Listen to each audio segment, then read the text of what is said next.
आज का जो हमारा माइस्क्यूल का अगला टॉपिक है वो है हमारे पास एग्रीगेट फंक्शंस। क्या टॉपिक है? एग्रीगेट फंक्शंस पढ़ने लगे सर आज हम लोग। एग्रीगेट फंक्शंस क्या होता है सबसे पहले इस पर बात करते हैं। तो थोड़ा सा आर्टिकल वगैरह भी देख लेते हैं यहाँ पर। MySQL aggregate functions are used to calculate values. किस लिए यूज होते हैं? एक ऐसे फंक्शंस होते हैं जो वैल्यूज को कैलकुलेट करते हैं। अब आपको पता है कैलकुलेशन सिर्फ नंबर्स पर परफॉर्म हो सकती है, ऐसा ही है। क्या तुम अपने नाम पर कैलकुलेशन परफॉर्म कर सकते हो? नहीं कर सकते। तो एग्रीगेट फंक्शंस का सीधा सीधा ताल्लुक किससे है? वैल्यूज यानी नंबर्स से। ठीक है। लेकिन इनमें चार ऐसे एग्रीगेट फंक्शंस होते हैं जो एडवांस लेवल के होते हैं, जिन जो आप स्ट्रिंग्स पे लगा रहे होते हो, लेकिन इनका जो मेनली पर्पस है वो नंबर्स यानी आपकी जो वैल्यूज है उन्हें कैलकुलेट करना है। From multiple rows and return a single result, यानी कि आप मल्टीपल रॉज को भी कैलकुलेट कर सकते हो। अभी बात करते हैं क्या कैलकुलेशन की बात हो रही है सर यहाँ पर। Helping in summarising and analysing data. ठीक है। They include functions for counting, summing, averaging and finding maximum और मिनिमम। ये कितने फंक्शंस की बात कर रहा है? पांच। कितने फंक्शंस की बात हो रही है? For counting, for counting. अगर आप चाहते हो कि आपके पास एक टेबल है, उसके अंदर एक नेम का कॉलम है, आप चाहते हो उस नेम के कॉलम में कितने नाम हैं वो मुझे काउंट करने, तो मैं यूजिंग काउंट उसे काउंट, काउंट से उसे जो है ना काउंट कर सकता हूँ। ठीक है। तो आपके पास काउंट करने के लिए काउंट का एग्रीगेट फंक्शन मौजूद है। इसके अंदर उस कॉलम का नेम आ जाएगा जिसकी वैल्यूज को आप काउंट करना चाहते हो। याद रहे, this is not addition, this is not sum, this is count, कि उस पर्टिकुलर कॉलम के अंदर कितनी वैल्यूज रखी हुई है उसका काउंट आपको बताएगा। ठीक है। अच्छा, उसके बाद कह रहे हैं समिंग। समिंग यानी एडिशन, समिंग यानी एडिशन। आप चाहते हो कि भाई आपके पास एक कॉलम है एम्प्लॉयज के टेबल के अंदर सैलरीज का, मुझे सारे जो एम्प्लॉयज हैं उनकी सैलरी मिलाकर ग्रैंड सैलरी कितनी बनती है उनका काउंट चाहिए, उनका सम चाहिए। तो कैसे निकालूंगा? Using some aggregate function, using some aggregate function, और कॉलम नेम चला जाएगा इसके अंदर। डन है? ठीक है। फिर आपके पास आ जाता है एवरेजिंग।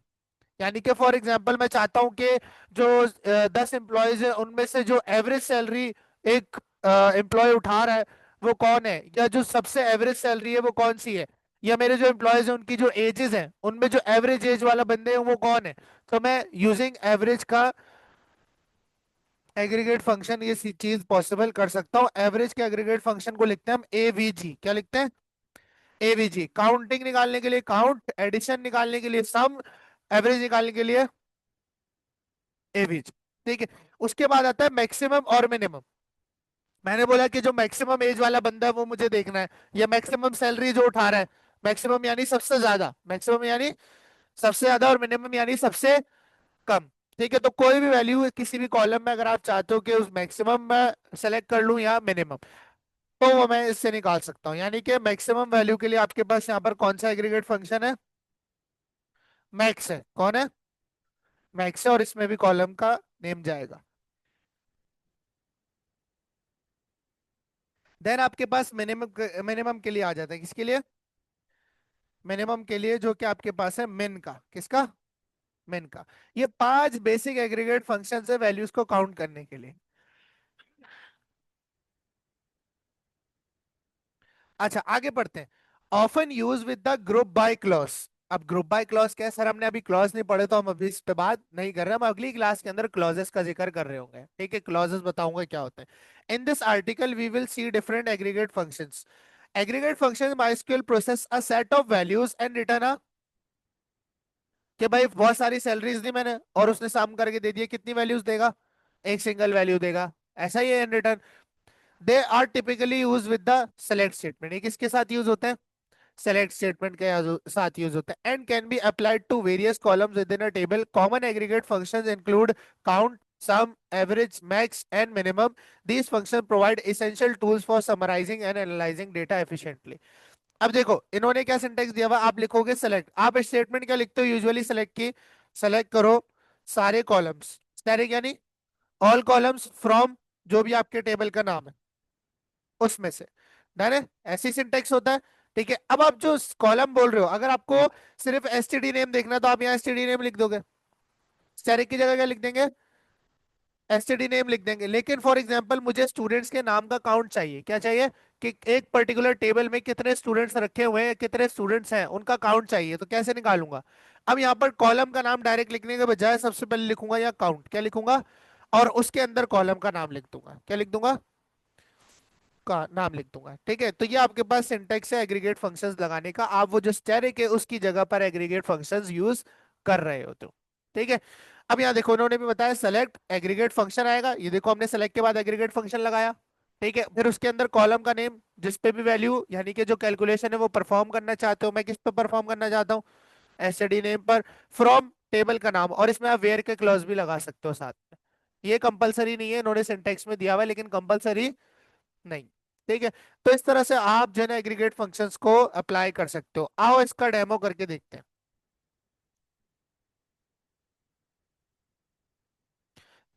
स्टार्ट करते हैं, शेल ओपन करते हैं, और शेल ओपन करने के बाद क्या करेंगे? माई स्क्वेल डैश यू रूट। ठीक है। यूज कर लेंगे हम, क्या रखा था? ट्राई।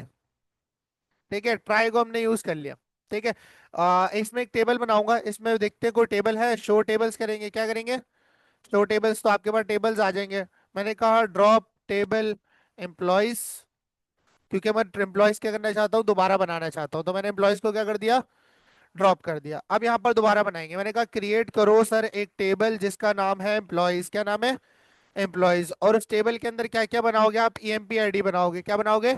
ईएमपी आईडी, जो कि इंटीजर टाइप की होगी, इस टेबल की प्राइमरी की होगी, और साथ में मैं कहता हूँ ऑटो इंक्रीमेंट भी होगी। क्या होगी?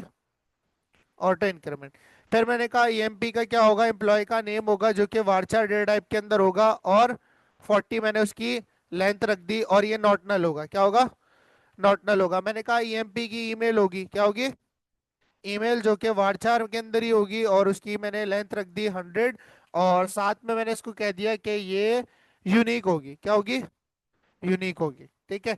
फिर मैंने कहा कि सर एक ईएमपी की एज में लेना चाहता हूँ, जो कि इंटीजर टाइप की होगी और नॉट नल होगी। क्या होगी? नॉट नल होगी। फिर मैंने कहा एम्प्लॉय की सैलरी लेना चाहता हूँ सर मैं, जो कि इंटीजर के अंदर ही होगी, और ये भी नॉट नल होगी। ठीक है, ये इसलिए लगाए ताकि आपको थोड़ा सा याद आ जाए कि हम लोगों ने कंस्ट्रेंट्स भी पढ़े थे। ठीक है। अच्छा, सैलरी को डिफॉल्ट सेट कर सकता हूँ। मैंने कहा अगर सैलरी ना दी जाए तो डिफॉल्ट सैलरी होगी आपके पास 10,000। कितनी होगी?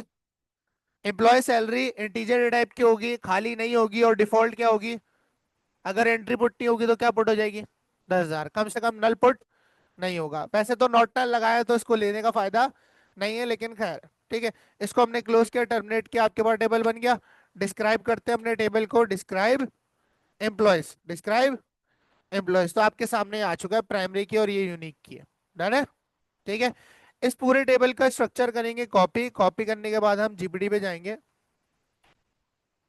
और जीपीटी पे जाने के बाद मैं इसको ये स्ट्रक्चर दूंगा, और मैं इसको कहूंगा create insert query for 20 records. Done है। तो ये मुझे 20 रिकॉर्ड्स की इंसर्ट क्वेरी बना के दे देगा। ठीक है, तो ये क्वेरी मैं यहाँ से करूंगा कॉपी, सिर्फ इंसर्ट की, और कॉपी करने के बाद मैं यहाँ पर इसको चला दूंगा। डन है। 20 रिकॉर्ड्स इंसर्ट हो गए। ठीक है, अब मुझे सारे रिकॉर्ड देखने हैं, तो क्या चलाएंगे? सेलेक्ट करो all columns from employees. From employees, तो आपके सामने देखो, आपके सामने पूरा का पूरा टेबल बन के आ चुका है। ठीक है। अब शुरू करते हैं हम अपने एग्रीगेट फंक्शंस लगाना। मुझे काउंट करने इसमें कितने बंदे, ऑल तो मुझे नजर आ रहे हैं, लेकिन मुझे फिर भी काउंट करने हैं। फॉर एग्जाम्पल ये बहुत ज्यादा होते तो।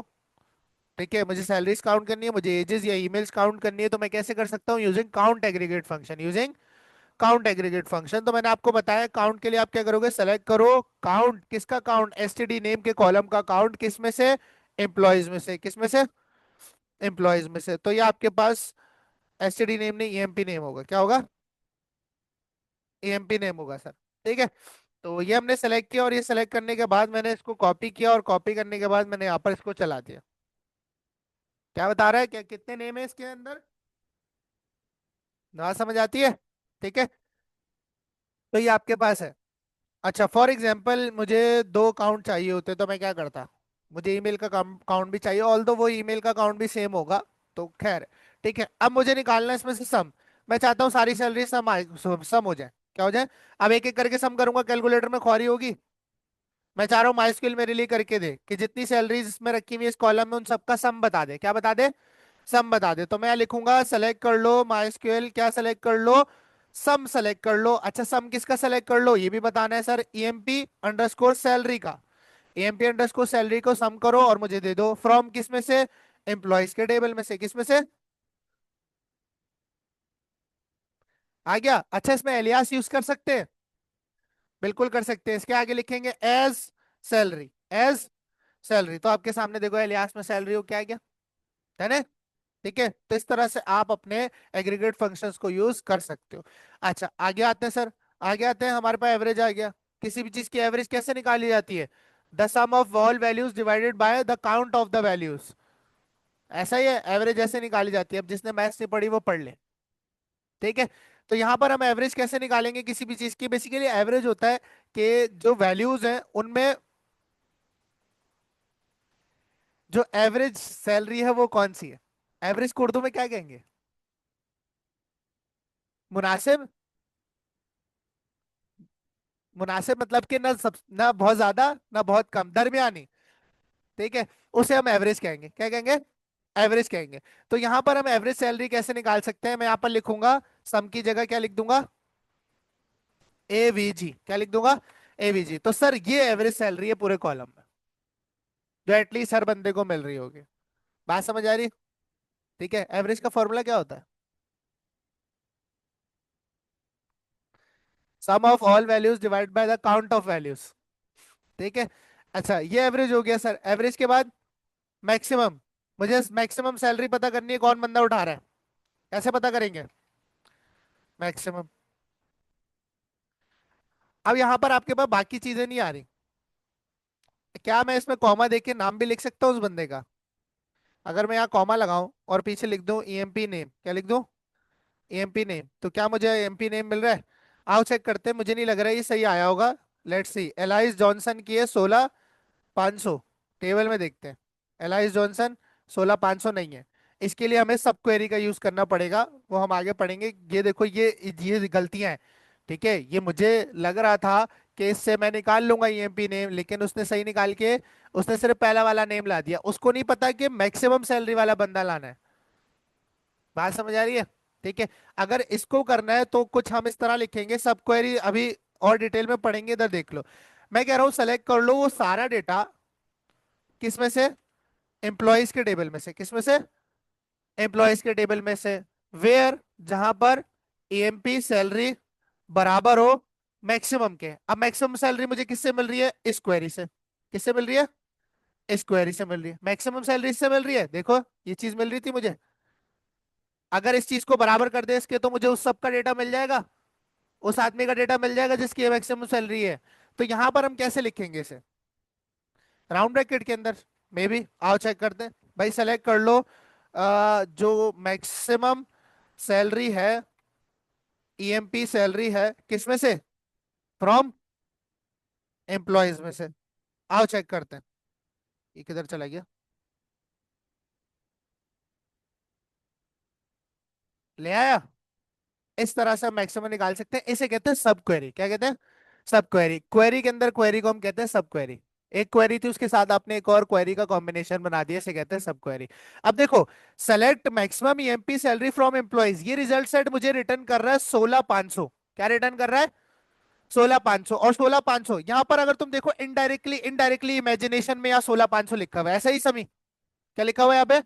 16,500। और मैं क्या कर रहा हूँ, सेलेक्ट कर लो वो तमाम कॉलम का डेटा एम्प्लॉयज में से जहां पर ईएमपी की सैलरी बराबर हो 16,500 के। तो ऑब्वियस सी बात है, मुझे उठा रहे डेटा मिल जाएगा। बात समझ आई? अब देखते हैं क्या पॉल लेविस की ही है 16,500। आओ चेक करते हैं। पॉल लेविस कहां पर आ रहा है? ये रहा। ये देखो, अब सही आई। लेकिन उस तरीके से सही नहीं आ रही थी जैसे पहले किया था। तो इसके लिए हमें सब क्वेरी का यूज करना पड़ेगा। डन है? ठीक है, तो इसको हम डिटेल में पढ़ेंगे, डिटेल में पढ़ेंगे, ऐसा नहीं है हम इसको पढ़ेंगे नहीं, बस अभी दिखाने के लिए किस तरह से हम निकाल सकते हैं। तो एग्रीगेट फंक्शंस इस तरह से काम में आ रहे होते हैं हमारे पास। अब मैक्सिमम सैलरी तो निकल रही थी, लेकिन मैक्सिमम सैलरी के बिहाफ पे उस बंदे का पूरा रिकॉर्ड नहीं निकाल पा रहा था मैं। तो उसके लिए मैं किसका यूज करूंगा? सब क्वेरी का यूज करूंगा। किसका यूज करूंगा?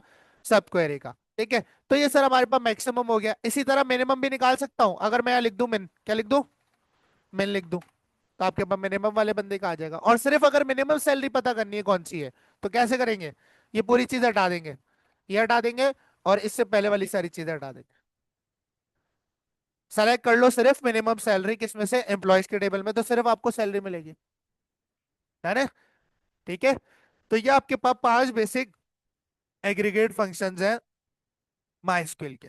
एसक्यूएल में और भी हैं, लेकिन माइस्क्वेल में ये 5 बेसिक एग्रीगेट फंक्शंस है जो वैल्यूज आपको काउंट करके देते हैं, मल्टीपल रॉस से एक सिंगल रिकॉर्ड बना के देते हैं। डन है, ये बात सबको समझ आती है।